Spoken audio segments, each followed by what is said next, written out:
About a year ago, I had a discussion with the president of the manufacturing company in our industry around the IT department. During our discussion, he mentioned that it's not the right time because his IT department is working on many projects. He wants the projects to finish and have a discussion on that.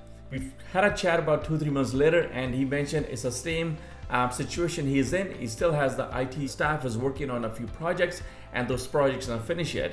So we followed up in 5 minutes, same situation. Just last week, I had a discussion with him, and he's in the same situation where a lot of IT projects they're working on it. The status for all the projects is in progress. So I said, well, let's make a list of all the projects and find out what the status of each project is. So we made a list of all the projects. His team is working on about 7 projects, and the status for every project is still in progress. So if you are running a IT department and you have projects that go on much longer than you're expecting, and the status on those projects always stays in progress. If your projects are going over budget, 30%, 40%, 50% over budget, and lastly, if when your team is working on one project and another project comes out of it, there's so many dependencies. They finish one project, now they have to start another projects to finish the rest of the work, or there's more activities comes out of these projects that your team has to complete once the project is finished. If you're coming up this dependency after the project work, you definitely want to watch this video. I'll break it down for you. What's causing this dependency, more tasks to come out of projects when your team's already completing one project. So let's start. If you're running IT projects around the IT department, these are operational projects. Most operational projects should not go over 2-3 weeks. With the exception of if you're working on something, a business line of application like an ERP upgrade or business process systems that takes longer to sort it out along. So leaving those two projects, all other operational projects, replacing a firewall or just migrating to email system, all these systems should not last more than 2-3 weeks. If the projects are going longer than 2-3 weeks, it simply mean most of the time that you short on a planning a little bit. Whether you haven't defined the scope of the project or something you miss, that these projects have gone on for a longer time. Whether it's a skill shortage on a resource point of view on a project, or you just don't have a proper resource, or something is you miss that these projects went on for much longer time. But if they're going on for a longer time, you need to understand that it will have a negative impact on your productivity, on your people, and your business performance as well. So you want to keep these operational projects as shorter as you can, or split that into 2 projects so you have a less business impact if they go on for 2-3 weeks.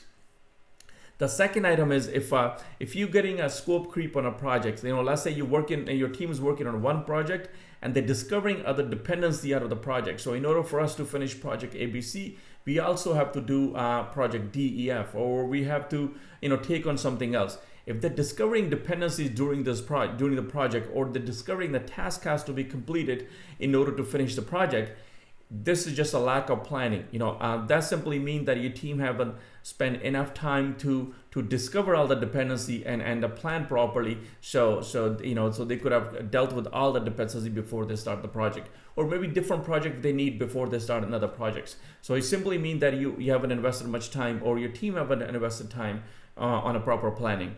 And a third one is any project that you start in your operational IT operations.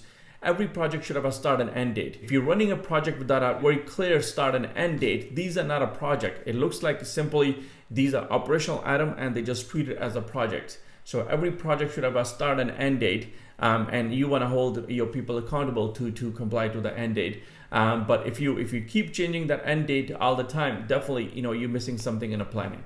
So what can you do to handle these projects a little better? 3 steps, let me walk you through. The first one is you want to document your requirements. I've seen this mistakes over and over. We jump straight to doing technical work instead of documenting the business requirement. You want to spend a little bit of time, make sure that you define your requirements clearly. If the multiple departments are involved in your organization in a project, make sure you gather all business requirement from every single department. So you want to gather all business requirement, document them, and then define a project scope. What the scope should be, how is the scope's going to handle all the business requirement. And I've seen very often that IT professionals they understand business requirement, but they skip the step of documenting it, and then they jump to looking for a solution right away in a market, whether it's a software or new hardware.